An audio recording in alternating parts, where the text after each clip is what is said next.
अस्सलामुअलैकुम नाजरीन, मैं हूं सालिब अहमद। आप लोग देख रहे हैं TNT पे उर्दू खबरनामा। सबसे पहले सुर्खियाँ।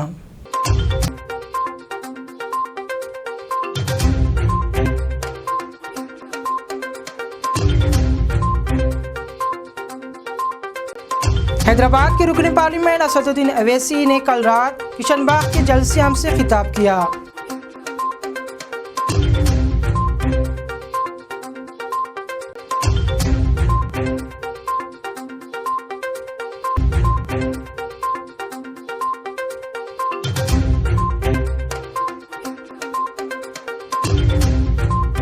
JDU पार्टी के साबिक सदर शरद यादव का इंतकाल हो गया।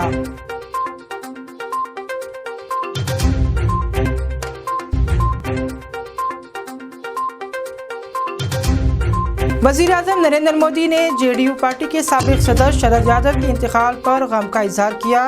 कांग्रेस पार्टी के साबिक सदर राहुल गांधी ने भी शरद यादव के इंतकाल पर गम का इजहार किया।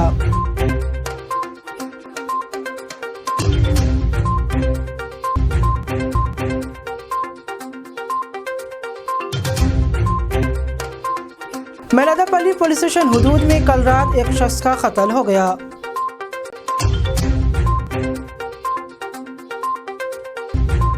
अब अपन तफसील से न्यूज़ देखेंगे। वज़ीर आज़म नरेंद्र मोदी ने बजट इजलास के पेश नज़र मुख्तलिफ वज़ीरों के साथ एक इजलास किया। वज़ीर आज़म नरेंद्र मोदी ने मुख्तलिफ वज़ीरों के साथ, जिसमें वज़ीर फ़ाइनेंस निर्मला सीतारमण और दीगर ने बजट के सिलसिले में तबादले ख्याल किया। मालूम रहे कि बजट सेशन कुछ दिनों में शुरू होने वाला है। इसके पेश नज़र वज़ीर आज़म नरेंद्र मोदी ने एक इजलास मुनक़िद किया।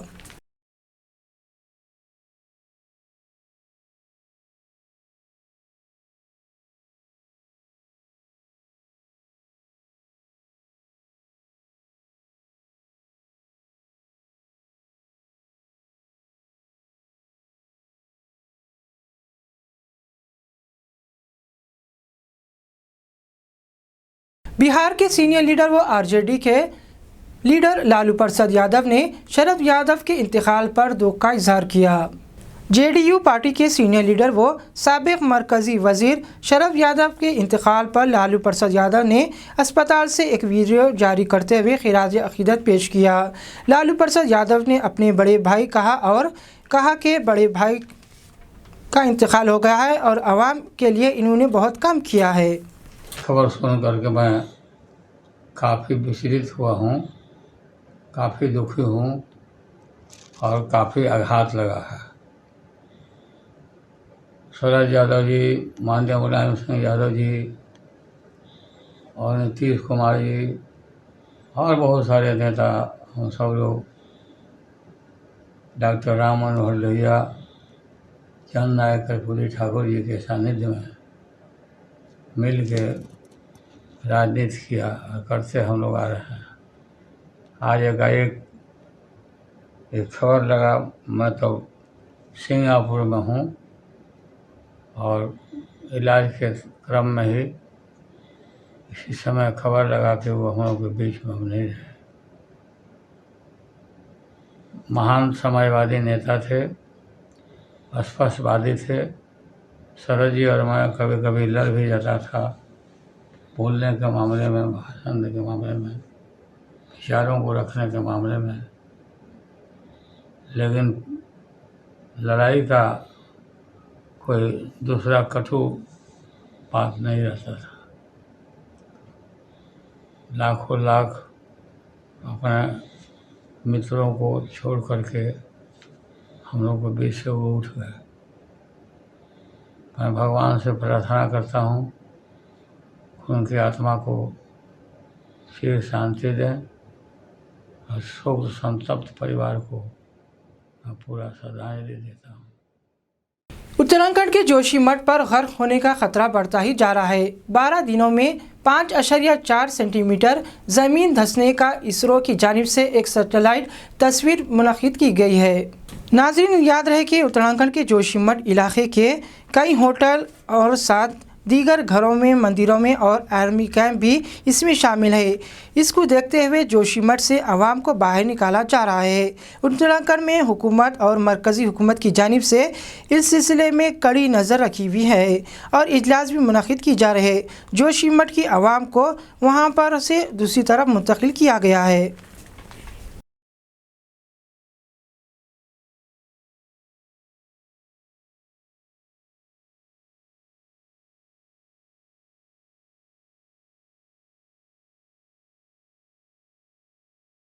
मरकज़ी वज़ीर अमित शाह ने साबिक़ मरकज़ी वज़ीर शरद यादव के इंतकाल पर दुख का इज़हार किया। मरकज़ी वज़ीर अमित शाह ने शरद यादव के घर जाकर खिराज अक़ीदत पेश किया और अरकान ख़ानदान से मुलाकात की और शरद यादव के अरकान ख़ानदान से मुलाकात करते हुए ताज़ियत पेश किया है।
श्री शरद यादव जी का हम सब के बीच में न रहना इस देश के सार्वजनिक जीवन के लिए अपूर्णीय क्षति है। 5 दशक लंबे सार्वजनिक जीवन में शरद जी ने हमेशा जनता के मुद्दे उठाए, पिछड़ों के मुद्दे उठाए और समाजवादी पार्टी के मूल सिद्धांतों को अंतिम सांस तक वो आगे लेकर चलते रहे। जब देश में आपातकाल लगा उस वक्त आपातकाल के खिलाफ की लड़ाई से लड़कर जो नेतृत्व बाहर निकला उसमें श्री शरद यादव प्रमुख नेता थे।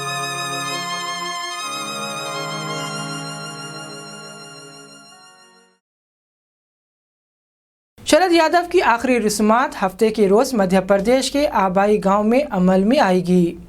साबिक़ मरकज़ी वज़ीर व senior leader JDU Sharad Yadav की आखिरी रस्मात हफ्ते को मध्य प्रदेश के इनके आबाई गांव में अदा की जाएगी। जुमे की रोज़ शरद यादव का जिस्मानी खाक दिल्ली में इनके रिहाइशगाह पर दर्शन के लिए रखा गया है। इनका इंतकाल कल रात दिल्ली के एक अस्पताल में हो गया था।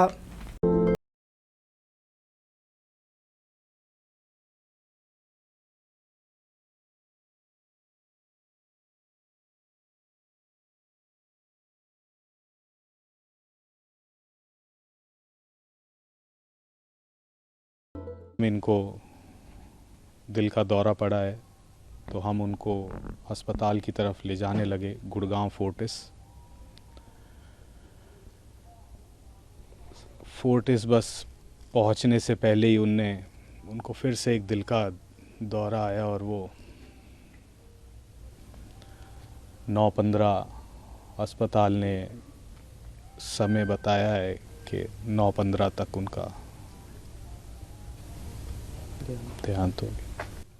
उनको किडनी इशू था जिसका इलाज भी उनका डायलिसिस चल रहा था, उनका रेगुलर बेसिस पे होम डायलिसिस था। आज 13 तारीख है तो उनका पार्थिव शरीर आज अंतिम दर्शन के लिए उनका जो निवास है TLF western Chhatarpur farm 5A, यहाँ पर अंतिम दर्शन के लिए रखा जाएगा। उसके बाद 14 तारीख को उनके पार्थिव शरीर को उनका जो गांव है बाबई होशंगाबाद में मध्य प्रदेश में, वहाँ लेके जाएंगे और वहीं पर उनको दाग दिया जाए।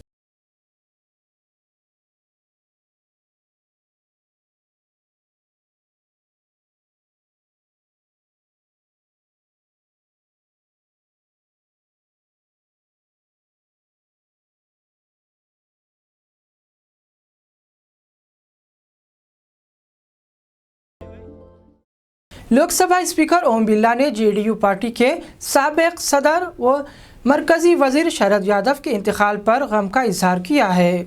लोकसभा स्पीकर ने मरकज़ के साबिक वजीर व जेडीयू के साबिक सदर शरद यादव के इंतकाल पर गहरे गम का इजहार करते हुए खिराज अकीदत पेश किया और इनके अरकान ख़ानदान के साथ ताज़ियत भी पेश किया है। साबिक नायब सदर एम वेंकैया नायडू ने साबिक मरकज़ी वज़ीर शरद यादव के इंतकाल पर खिराज अकीदत पेश किया और गम का इजहार किया है। साबिक सदर एम वेंकैया नायडू ने जेडीयू के साबिक सदर शरद यादव को जज्बाती खिराज अकीदत पेश करते हुए एक सोशलिस्ट करार दिया और वो हमेशा से हक़ के लिए लड़ते रहे। कांग्रेस पार्टी के सीनियर लीडर व मध्य प्रदेश के साबिक वज़ीर आला कमलनाथ और साबिक वज़ीर आला दिग्विजय सिंह समेत कई कांग्रेस लीडरों ने साबिक मरकज़ी वज़ीर शरद यादव के इंतकाल पर गम का इजहार किया है। साबिक वज़ीर आला मध्य प्रदेश कमलनाथ ने अपने ट्विटर पर कहा कि शरद यादव के इंतकाल पर ताज़ियत देता हूं और उन्होंने कहा कि एक मजबूत समाजवादी लीडर शरद यादव की मौत की खबर एक तकलीफ दे है। और दिग्विजय सिंह ने भी शरद यादव की मौत पर गम का इजहार किया। वज़ीर आज़म नरेंद्र मोदी ने जेडीयू पार्टी के साबिक सदर शरद यादव के इंतकाल पर गम का इजहार किया। वज़ीर आज़म नरेंद्र मोदी ने एनडीए इत्तेहाद के पुराने साथी के इंतकाल पर गम का इजहार किया और कहा कि शरद यादव एक अच्छे दोस्त और हमवतनों के लिए काम करने वाले शख्स थे। इनके इंतकाल पर मुल्क को बहुत बड़ा सदमा पहुंचा है। मैलादापल्ली पुलिस स्टेशन हुदूद में कल रात एक शख्स के कत्ल की वारदात पेश आई।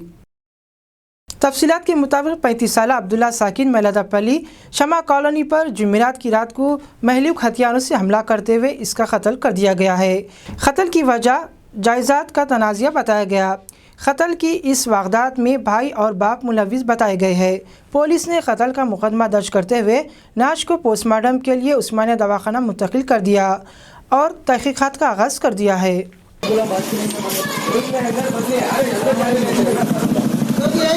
पुलिस वाले घेरे हुए हैं, आप पुलिस वाले घेरे हुए हैं, तोड़ दिए। कौन तोड़े? कौन है? मोइन मियाँ, वसीम मियाँ, बाबा और दोनों भाई, तीनों भाई। अच्छा, उन लोग घर के अंदर आ गए मतलब आपके? भाभी को अंदर बंद कर दिया, बच्चों को अंदर बंद कर दिया। वीडियो लिए था छोड़िए, इधर चलिए। वीडियो तो मीडिया में पूरा बदनाम करके रख देता हूँ। तो पुलिस वाले ठहरे हुए यहाँ पे, ठीक है? बाहर आओ बोले तो नहीं। दरवाजा खोलो बोल रहे, नहीं खोल रहे हो लोग।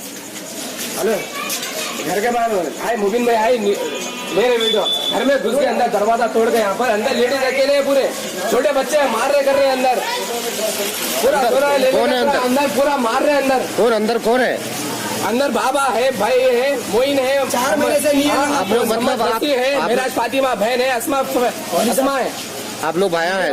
भाया है। 4 महीने से घर से 4 महीने से घर में से 10 लाख रुपए कैश, 15 तोले सोना, घर के पेपर लेके भागे हुए। अब अचानक घर में आके पुलिस वालों के साथ आए, बोल रहे without any court intimation. Court का कोई इंटीमेशन नहीं आया, ना हमारे कोई जो है सो ऑलरेडी स्टे ऑर्डर आया। विदाउट एनी ऑर्डर घर में घुस के बैठे, दरवाजा तोड़ के देखो आप, दरवाजा टूटा हुआ है।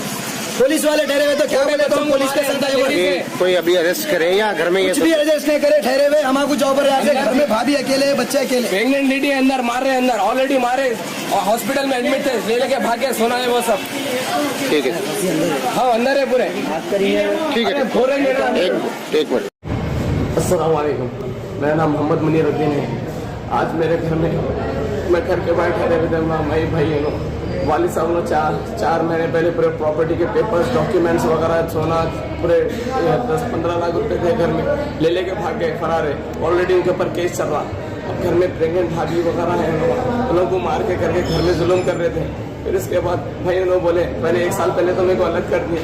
मैं फ़ोन कर रहे थे, इमीडिएटली आते कि हम लोग घर के सामने ठहरे हुए थे। ऑलरेडी पुलिस वाले घर के सामने ठहरे हुए, पुलिस की गाड़ी है, पुलिस वालों के सामने घर के बाहर निकल गए, हथौड़ी से लोहे के राडों से निकल गए। मेरे बड़े भाई दोनों के हम लोग के ऊपर हमला कर दिए। लेडीज भी जख्मी है, मेरे भाभी का भी हाथ तोड़ डाले। हाँ, अब मैं इमीडिएटली छोटे भाई की जान बचा के लेकर आया। उस्मान बड़े भाई को मार डाले मेरे घर में। मेरा बड़ा भाई पुलिस वाले कुछ भी नहीं कर रहे, पुलिस वाले के सामने मारे।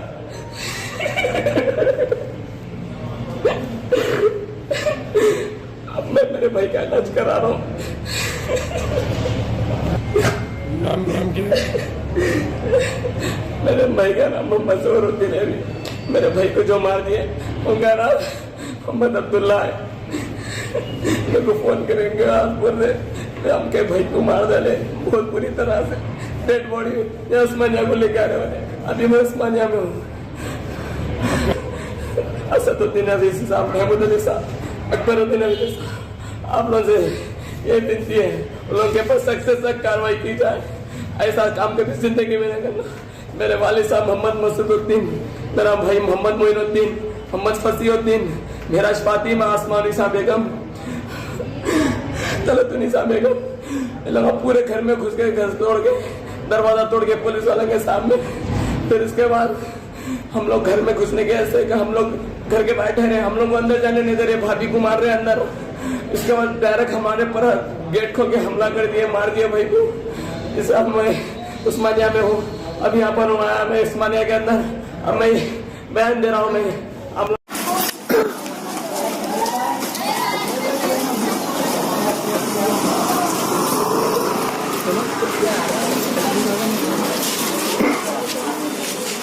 जा रहे हो चलो रे जान कर दो क्या? अरे जाओ बोल चलो रे।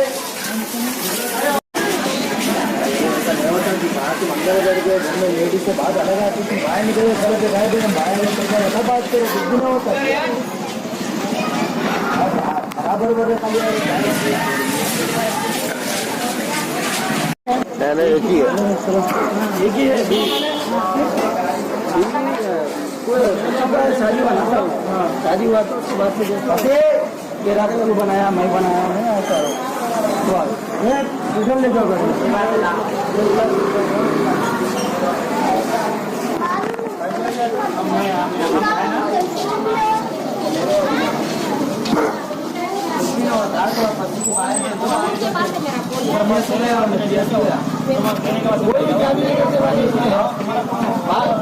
बात कर लेने से भाड़ा का मैटर है, कुछ भी नहीं होता। बहुत सीरियस में आता हूँ। कांग्रेस पार्टी के साबिक सदर व रुकन पार्लियामेंट राहुल गांधी ने शरद यादव के इंतकाल पर गम का इजहार किया। इस सिलसिले में कांग्रेस पार्टी के लीडर राहुल गांधी ने शरद यादव के घर जाकर इनके अरकान खानदान से मुलाकात की, जिसमें शरद यादव की बेटी सुभाषिनी से मुलाकात की और गले लगाया, शरद यादव को याद किया और राहुल गांधी के साथ कांग्रेस के दीगर लीडर रणदीप सुरजेवाला और दूसरे भी शामिल थे।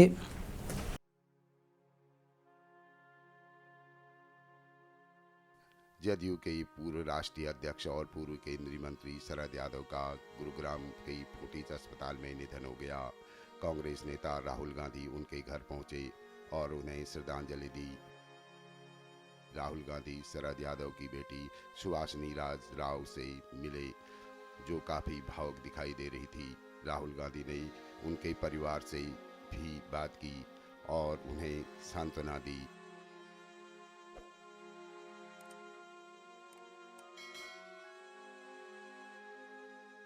शरद यादव जी से बहुत सीखा हूं, राजनीति के बारे में और जो कैरेक्टर होता है, रिस्पेक्ट होता है, उसके बारे में। तो काफी दुख हो रहा है। मगर मैं सोच रहा था, अभी बैठा था, मैं सोच रहा था कि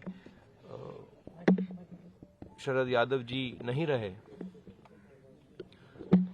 मगर जिस प्रकार से उन्होंने अपनी जिंदगी जी, कभी उन्होंने रिस्पेक्ट नहीं खोई। राजनीति में रिस्पेक्ट खोना बहुत आसान होता है और शरद यादव जी ने कभी नहीं खोई, तो ये बहुत बड़ी बात होती है। राहुल गांधी ने शरद यादव से अपने राजनीतिक और व्यक्तिगत रिश्तों को याद करते हुए दिवंगत नेता को सच्चा राजनेता बताया। एक दिन हमारी जॉइंट पब्लिक मीटिंग हुई, मैं उनको जानता नहीं था और पब्लिक मीटिंग खत्म होने के बाद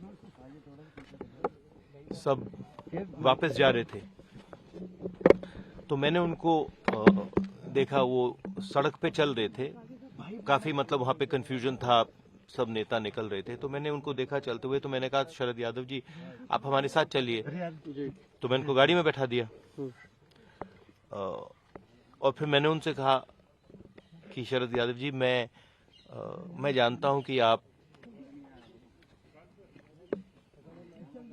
राजनीति को बहुत गहरी तरीके से समझते हो, तो मैं अगले 2 घंटे का रास्ता था, मैंने कहा कि मैं अगले 2 घंटे कुछ बोलूंगा नहीं, बस मैं आपकी राजनीतिक अनुभव जो है उसको मैं समझना चाहता हूं, तो मैं चुप हो जाऊंगा, आप बोलिए।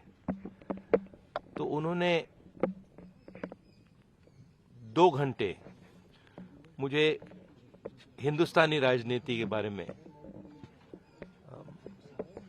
उनकी क्या राय थी, उनकी क्या व्यू पॉइंट थी, ये समझाया।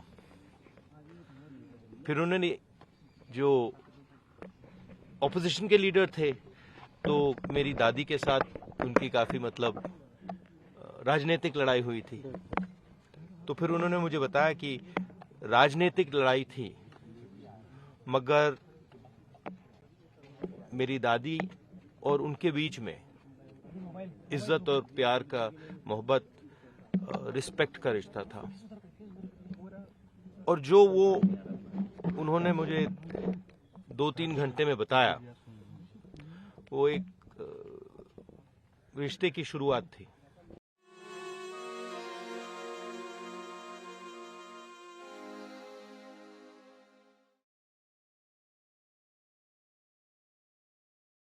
जेडीयू पार्टी के साबिक सदर शरद यादव नहीं रहे। जनता दल यूनाइटेड के साबिक सदर व मरकजी वजीर साबिक शरद यादव का देर रात को गुरुग्राम के एक अस्पताल में इंतकाल हो गया। इनकी उम्र 75 साल थी और इन्हें इलाज के लिए कुछ वक्त कबल गुरुग्राम के एक अस्पताल में दाखिल कराया गया था। इस बात की इत्तला शरद यादव की बेटी सुभाषिनी ने सोशल मीडिया के जरिए दी।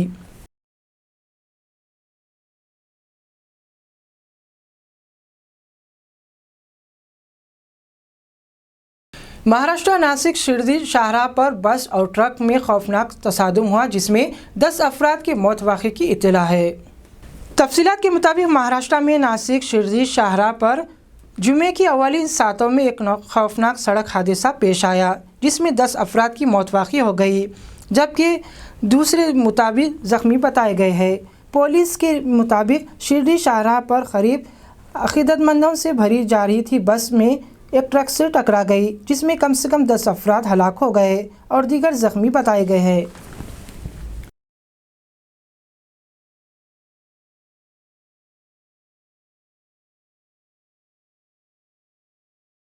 हैदराबाद के रुकन पार्लियामेंट असदुद्दीन अवैसी की निगरानी में कल एक जलसा मुनक़िद किया गया, जिसमें एमआईएम पार्टी के कॉरपोरेटर और एमएलएस ने इसमें शिरकत की। कर्नाटका में जाकर कहा था कि चाकू तैयार रखो, जिस तरह तरकारी काटते हैं उसी तरह चाकू को तैयार रखो। क्या मोहन भागवत उसको जस्टिफाई कर रहे हैं? धर्म संसद हुए जिसमें मुस्लिम और खवातीन की अस्मत लूटने की बातें कही गई, मुसलमानों को मारने की बातें कर रहे। क्या मोहन भागवत बीजेपी के दिल्ली के एमपी के उस बयान को जस्टिफाई कर रहे जिसमें उसने खड़े होकर कहा था कि मुसलमानों का उनसे कोई खरीदो फरोख्त मत करो, उनसे ताल्लुकात खत्म कर दो? क्या मोहन भागवत हमारे घरों को जो तोड़ दिया जा रहा है नफरत की बुनियाद पर, क्या उसको जस्टिफाई कर रहे हैं कि 1000 साल की जंग लड़े? कौन सी जंग लड़े आप बताओ? अरे अंग्रेजों की 200 साल की लड़ाई में तो आप कहीं नजर नहीं आए। तुर्रेबाज खान नजर आया हैदराबाद में, मौलवी इस्माइल नजर आए, आरएसएस तो नजर नहीं आई थी ना। मगर आप कौन सी जंग लड़ रहे बताओ हमको? क्या कोई टीवी वालों को पूछना नहीं चाहिए आरएसएस वालों को बिठाकर, ये बताओ ये कौन सी 1000 साल की जंग है? मगर इसका जिक्र नहीं करेंगे मेरे अजीज दोस्तों और बुजुर्गों। और मैं आपको आरएसएस की तारीख बताऊंगा। अभी हमारे जैन लोग एहतजाज कर रहे हैं कि उनके मजहबी मुकामात जो झारखंड में है उसको टूरिज्म से निकाला जाए, वहां पर गंदगी हो रही है, हम उसकी तायीद करते हैं। तो गोलवालकर आरएसएस के बहुत बड़े सरसंघचालक थे, करीब 35-40 साल आरएसएस के सरबराह थे। उन्होंने ऑर्गेनाइजर मैगजीन 10 जून 1963 में हमारे जैन और बुद्धिस्ट भाइयों के बारे में क्या कहा? अंग्रेजी में कहा कि so far as Jains and Buddhist are concern, they have never made any contribution to the soil and political thought as such. We have never inherited any अर्थशास्त्रास, यानी अर्थशास्त्र का मतलब माशियात का इल्म और सियासत का इल्म, एंड धर्मशास्त्रास फ्रॉम देम। यह आपकी मोहब्बत है जैन और बुद्धिज्म से। और फिर मोहन भगवत साहब आप हमको दर्श दे रहे, जरा ये तो बताओ कि महात्मा गांधी के कत्ल के बाद जब आरएसएस पर बैन पड़ा और जब बैन उठा तो क्या आरएसएस को यह मजबूर नहीं किया गया था कि तुमको तिरंगे को मानना पड़ेगा, अंबेडकर के बनाए हुए आईन को, संविधान को मानना पड़ेगा? बोलो आरएसएस वालों। इनको बोलना पड़ा कि ये बैन उसी वक्त उठेगा। और ये कौन बोला? एक उस वक्त के मद्रास बोलते थे, वहां का एक वकील था TRV शास्त्री। 13 जुलाई 1949 हिंदू का अखबार है जिसमें TRV शास्त्री ने जिक्र किया कि आरएसएस को तिरंगे को एक्सेप्ट करना पड़ा, संविधान से अपनी वफादारी को दिखाना पड़ा और संविधान को रेस्पेक्ट करना पड़ा। और हम मोहन भगवत से यह पूछना चाह रहे हैं, मोहन भगवत साहब ये बताइए कि 1931 में इटली में मुसोलिनी से जाकर BS मुंजी मिलते हैं तो क्या मुसोलिनी के साथ बैठकर पिज्जा खा रहे थे? क्यों मिले मुसोलिनी से, जो हिटलर के साथ मिलकर दूसरी जंग अजीम का जिम्मेदार था? फिस्ताई ताकतों का सरबराह था मुसोलिनी। मुंजी कौन थे बोलो आरएसएस वालों? क्या मुंजी नहीं मिले जाकर मुसोलिनी से? बताओ, इसका जिक्र करो। वो भी नहीं बोलेंगे। और गोलवालकर की किताब है, पढ़ो नौजवानों, पढ़ो नौजवानों, बंच ऑफ थॉट्स। गोलवालकर की किताब में उसका चैप्टर 12 है जिसमें गोलवालकर ने लिख दिया ये बंच ऑफ थॉट्स। और एक और किताब वी और नेशनहुड डिफाइंड, ये आरएसएस के लिए बड़ी मौजिज किताब है, रूहानी किताब है इनके लिए। उसमें गोलवालकर ने लिखा कि मुसलमान और ईसाई इस देश के लिए अंदरूनी खतरा है। इसीलिए कल मोहन भगवत ने इंटरव्यू में कहा कि देश के बाहर कोई खतरा नहीं, अंदर खतरा है। वाह मोहन भगवत, चीन का नाम लेने से इतना डरते क्यों हैं आप? हमारी सरजमीन पर, भारत की सरजमीन पर डेमचौक और डेमसाक में 2000 स्क्वायर किलोमीटर पर चीन घुस के बैठा है। और नरेंद्र मोदी बार बार बोलते कि भारत की 1 इंच को नहीं छोड़ेंगे। नरेंद्र मोदी और उनकी सरकार ने झूठ बोला देश से कि ना कोई गुस्सा है ना कोई घुसेगा। चीन का नाम नहीं लेते आप। जम्मू में पाकिस्तान से टेररिस्ट घुस कर आते हैं और मारते हैं भारत के लोगों को, जिसमें मासूम बच्चे भी मर जाते हैं। 1 जनवरी को मुंह नहीं खोलते क्योंकि मोहन भगवत आरएसएस ये मानती है कि मुल्क के बाहर कोई खतरा ही नहीं है, अंदर खतरा है। अंदर किससे खतरा है? याद रखिए आप, ये इनकी सोच है। मेरे अजीज दोस्तों और बुजुर्गों, मैं तो सिर्फ इतना ही कहूंगा कि जो लोग आज इस मुल्क में नफरत को फैला रहे हैं, आप जाइए गुलबर्गा में, 200 किलोमीटर हैदराबाद से गुलबर्गा के रेलवे स्टेशन को हरा रंग किया गया था, तो वहां पर बीजेपी आरएसएस वाले एहतजाज किए कि हरा रंग मुसलमानों का, निकालो इसको। रातों रात हरा रंग को निकाल दिया गया। यह बीजेपी आरएसएस की नफरत की निशानी है कि हरा रंग नहीं होना चाहिए, मुसलमानों का है। अरे मोहन भगवत, हम तो हर रंग में रंग जाने वाले हैं, रंग से हमको क्या निस्बत? नहीं, हरा रंग मुसलमानों का है। मैसूर में एक बस स्टैंड के ऊपर एक छोटा सा गुंबद लगाया गया, तो मैसूर का बीजेपी का एमपी बोला ये इस्लाम की निशानी, मिटाओ। तोड़ दिए उसको, तोड़ दिया उसको। घरों को तोड़ दिया जाता है, घरों को बगैर कानून को फॉलो किए, बगैर नोटिस दिए, उत्तर प्रदेश हो, मध्य प्रदेश हो, घरों को तोड़कर बेघर कर दिया जाता है। दिल्ली में तोड़ा गया रमजान के महीने में। ये बीजेपी आरएसएस ये काम कर रही है। इसीलिए मैं आपको बता रहा हूं मेरे अजीज दोस्तों और बुजुर्गों कि कोई बीजेपी का एमपी बोलती चाकुओं को तेज करके रखो, तो आज उत्तराखंड में एक और आरएसएस का आदमी जो पहले विश्व हिंदू परिषद का सदर था, वो कह रहा है कि मैं पूरे मुल्क में 2 करोड़, कितने 2 या 2.5 करोड़ त्रिशूल बांटूंगा, मुसलमानों का उनका वोट डालने का हक छीन लेंगे। मुसलमान कोई कलेक्टर नहीं बनेगा, ना जज बनेगा, ना मुसलमान गवर्नमेंट में जाएगा, हम ये काम करेंगे। खुलम खुदा बातें हो रही हैं। और वो मोहतरमा कर्नाटक,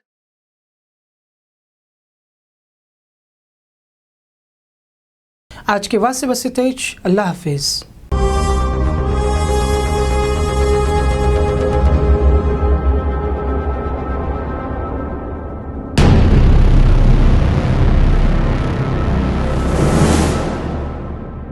अस्सलामुअलैकुम, हेलो, हाय, आदाब एवरीवन। दोस्तों, मैं आपका दोस्त शहबाज खान, आप देख रहे हैं TNT न्यूज और देखते रहिए TNT न्यूज। Thank you.